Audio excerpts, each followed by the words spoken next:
আজকে কবির 50তম মৃত্যুবার্ষিকী এবং মৃত্যুবার্ষিকী উপলক্ষে আমরা কবরের পুষ্পস্তবক অর্পণ করেছি।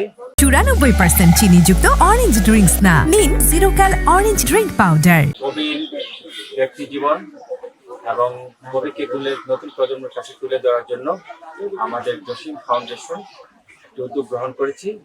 আমরা কবির সৃষ্ট বিভিন্ন বিষয় নতুন প্রজন্মের কাছে তুলে দেওয়ার জন্য এবং কবিকে মহিমান্বিত করার জন্য মৃত্যুঞ্জয়ী জসীমউদ্দিন নামে আমরা একটি গ্রন্থ প্রকাশ করতে যাচ্ছি এবং যেটি শীঘ্রই আমরা প্রকাশ করব।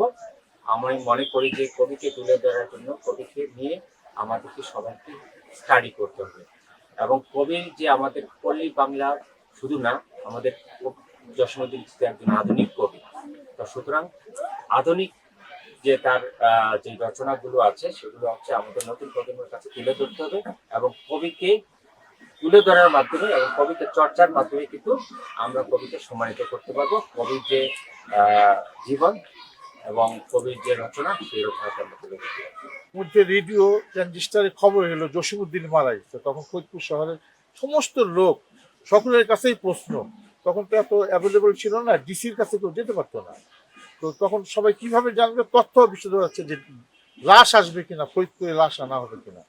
ইতিমধ্যে বিকেলে 2টার পরে হেলিকপ্টার আসা ধরলো, হেলিকপ্টারে ঘুম দিচ্ছিল পুলিশ লাইনের পর দিয়ে, হেলিকপ্টারে লাশ আনা হলো। পরে এইখানে তাকে নিয়ে আসা হলো। এই জায়গাটা তখন এরকম ছিল না, একদম এই উঠোনের সমান সমান ছিল।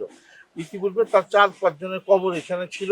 মওদুদ সাহেব, তার কবির বড় জামাতা, তিনি চাচ্ছিলেন যে কবি জসীমউদ্দিন বঙ্গবন্ধুকে নিয়ে কবিতা লিখছেন, দেশাত্মবোধক অনেক কবিতা আছে তার, তাকে একটা গার্ড অব অনার দেওয়া হোক। এইখানে দাফন করা হলো। শহরের বিভিন্ন লোকজন, মাঠ দিয়ে অনেক লোক আসলো, এসে